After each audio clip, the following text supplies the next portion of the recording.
Oke, assalamualaikum. Halo para manusia santuy, gimana kabar kalian? Semoga sehat dan selalu santuy. Di video kali ini saya akan menceritakan alur cerita dari film yang berjudul Survival Box. Film ini menceritakan tentang sekelompok remaja yang terjebak di dalam sebuah bunker di tengah-tengah kehancuran bumi yang diakibatkan oleh ledakan nuklir. Penasaran dengan seluruh alur ceritanya? Santuikan terus videonya.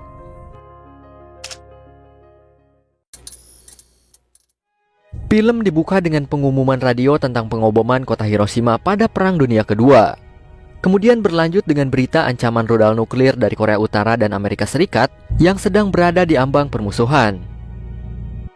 Scene beralih kepada seorang pria bernama Chris yang sedang mengadakan pesta usai kelulusannya di sekolah menengah atas. Sedikit informasi mengenai Chris bahwa ia merupakan anak dari keluarga Philadelphia yang kaya raya. Chris berjalan masuk ke dalam rumahnya lalu bertemu dengan seorang temannya yang bernama Kit. Di sana ia sedang melihat berita dari tweet Presiden Donald Trump yang memberikan sindiran kepada Presiden Korea Utara mengenai senjata nuklir miliknya yang dianggap paling kuat dan tak lama lagi akan segera ia luncurkan. Di sisi lain, seorang pria bernama Josh sedang mengobrol bersama kekasihnya yaitu Camilla. Kemudian Chris datang meminta Josh untuk foto bersama karena ibunya menginginkan hal itu.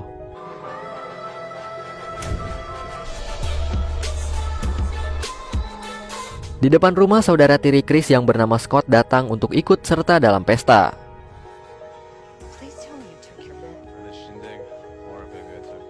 Kemudian Chris mengajak dua orang temannya lagi yaitu Amy dan Travis untuk segera bergabung dalam pesta yang digelar di sebuah bunker di ruang bawah tanah rumah miliknya. Semua orang turun ke sana termasuk Kit yang selalu menyendiri. Semuanya berjalan dengan lancar seperti yang diharapkan. Hingga akhirnya pesta pun berakhir dan semua orang telah pulang ke rumahnya kecuali Josh, Chris, Scott, Travis, Amy, Camilla, dan Kit. Scott yang masih mabuk berusaha membuat Camilla yang sedang murung karena kematian ibunya untuk tersenyum, namun sayangnya ia malah membuatnya marah. Shut up, Scott. What? I mean, you're hot, but like, would it kill you to smile? Tak lama setelah itu, Ben mendapat perintah dari ibunya Chris untuk segera memberitahu anak-anak bahwa mereka harus membersihkan tempat tersebut dalam 10 menit sebelum mereka keluar dari sana. Play like that. 10 minutes. Namun karena tidak mendengarkan perkataan dari Ben, akhirnya tak lama setelah itu lampu di tempat tersebut mati dengan sendirinya. Guys? Dan beberapa saat kemudian, lampu kembali menyala disertai dengan suara peringatan dari sistem bunker yang mengatakan bahwa keamanan bunker telah diaktifkan. Security protocols 1 through 33. Scott yang merasa ketakutan langsung menuju ke pintu untuk segera keluar dari sana.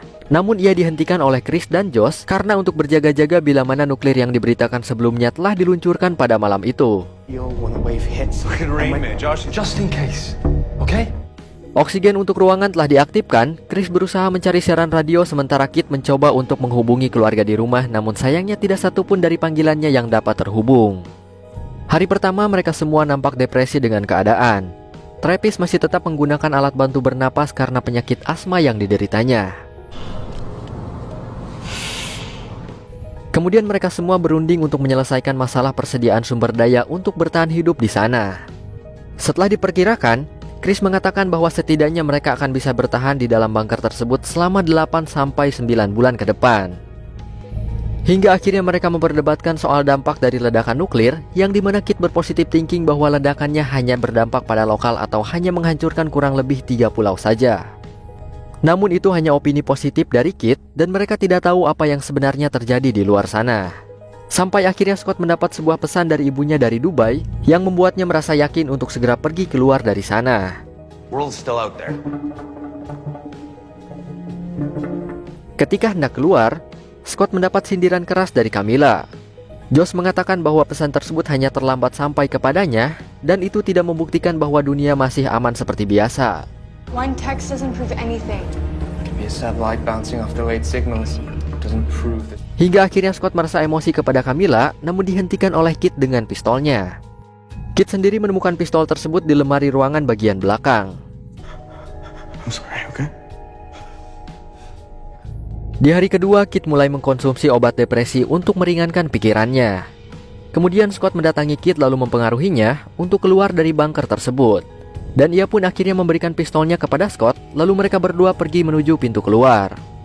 Di sana mereka kembali berdebat, hingga akhirnya Amy mengatakan bahwa sebenarnya ia sedang hamil. Get the one thing that's gonna help you guys. Because I'm pregnant. Dan karena hal itu, Kit akhirnya memutuskan untuk tidak jadi pergi dari sana. Sementara Chris akhirnya memberikan salam perpisahan terakhir kepada Scott atau kakak tirinya untuk kepergiannya. Di hari ke-11, mereka pun mulai mengatur persediaan sumber daya pangan untuk 8 bulan ke depan. Chris mulai merencanakan penanaman hidroponik untuk menambah sumber daya. Namun terlihat raut wajah ketidaksenangan ditunjukkan oleh Kit, dan ia menyarankan kepada Amy untuk menggugurkan kandungannya karena untuk menjamin kelangsungan hidup mereka. Maybe we should think about an abortion. Di hari ke-30, Kit terlihat seperti merencanakan sesuatu kemudian pergi ke tempat penyimpanan makanan lalu mengemasinya.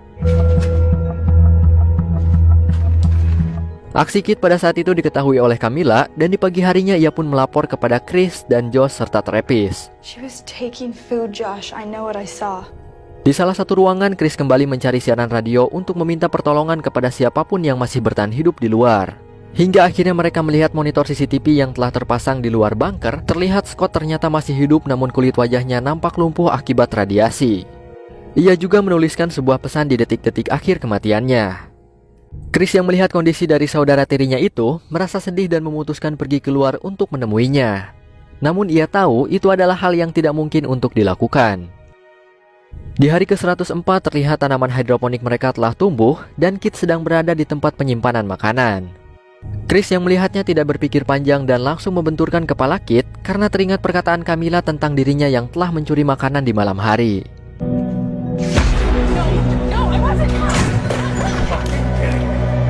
Namun sebenarnya, Kit berada di sana hanya untuk menyimpan makanan untuk bayi Amy yang hendak lahir. For your baby. Kid. Karena merasa bersalah, akhirnya Chris menjumpai Kit di ruangan Amy. I'm sorry. Setelah itu Kit menemui Camilla untuk meminta maaf dan mengatakan yang sebenarnya bahwa dirinya tidak pernah berniat untuk mencuri. Namun karena Camilla hanya melihat Kit dari segi penampilannya yang begitu dingin dan cuek, ia pun masih menganggap bahwa Kit adalah antagonis yang tidak bisa dipercaya. Karena terpuruk dan merasa sakit hati, akhirnya ia pun pergi keluar untuk menemui jasad Scott lalu mengambil jas anti radiasi dan juga pistol yang dipegangnya. Terlihat juga bangunan di sekitar bunker telah hancur akibat ledakan dari nuklir beberapa bulan yang lalu.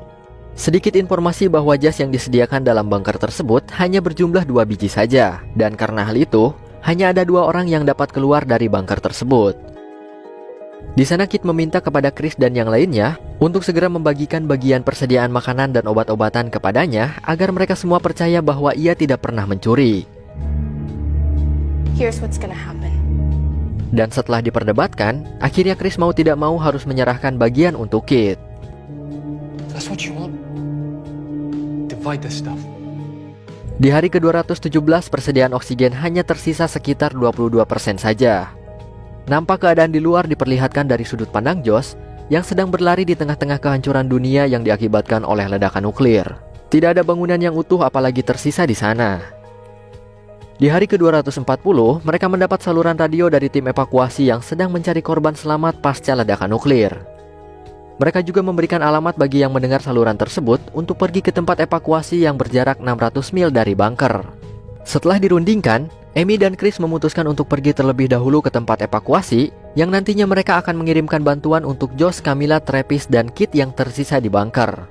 Ekspresi bahagia pun ditunjukkan oleh Josh dan Camilla karena mereka akan segera terbebas dari bunker yang telah mengurungnya selama berbulan-bulan. Chris telah selesai mengemasi barang-barangnya dan ketika Amy hendak pergi, ia merasakan sakit yang amat hebat dari perut menandakan bayinya akan segera lahir. Dan mereka pun membantu Amy melakukan persalinan di tempat tersebut kecuali Kit yang hanya mengintip dari kejauhan. Setelah melahirkan bayinya, Chris dan yang lainnya merasa terpukul karena ternyata Amy telah meninggal. Kemudian Chris menulis sebuah surat untuk dibaca oleh Josh, Camilla, Travis, dan Kit yang berisikan ucapan selamat tinggal karena Chris akan pergi keluar untuk menguburkan jasad Amy. Dan ketika Josh melihat jas anti radiasinya, ternyata jas tersebut masih tersisa 2 biji yang artinya Chris pergi keluar tanpa menggunakan jas. Bersamaan dengan itu, penyakit asma yang diderita oleh Travis semakin parah. Dan tak lama setelah itu ia pun akhirnya meninggal juga. Di hari ke-249 yang tersisa hanyalah mereka bertiga dengan satu orang bayi putri dari Amy. Suatu waktu Josh meminta kepada Kit untuk menyerahkan pistol yang sebelumnya diambil dari Scott kepadanya. You get the gun, and you bring it in here. Make me. Namun Kit justru malah mempermainkan perkataan dari Josh tersebut. Dan ketika si bayi menangis, Kit datang untuk menggendongnya. Namun ia dihentikan oleh Camilla karena Kit tidak diperbolehkan untuk menyentuh bayi Amy. She's mine. You stay away from her, I'll fucking kill you, kid. Hingga akhirnya Kit mengambil pistolnya untuk merencanakan perbuatan jahat kepada Camilla.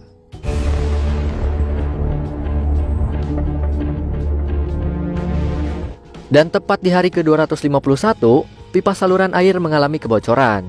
Karena hal itu Josh bergegas untuk segera memperbaikinya. Bersamaan dengan itu, si bayi telah menghilang dibawa oleh Kit ke suatu tempat. Di salah satu ruangan, Camilla diserang oleh Kit yang mengharuskannya baku hantam di sana.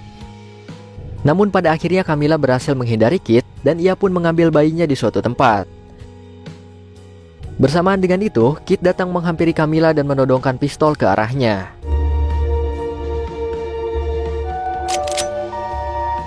Beruntungnya Josh datang tepat waktu dan berusaha menenangkan Kit yang ternyata ia hanya ingin menggendong si bayi.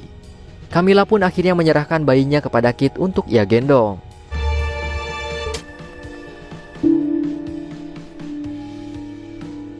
Dan mereka juga memberikan nama untuk si bayi dengan sebutan Amy.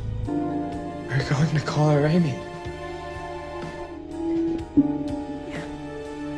Kemudian setelah itu Josh bersama Camilla dan si bayi pergi keluar untuk segera pergi dari bunker mencari bantuan dan tempat yang lebih layak dengan 2 jas anti radiasi yang mereka gunakan.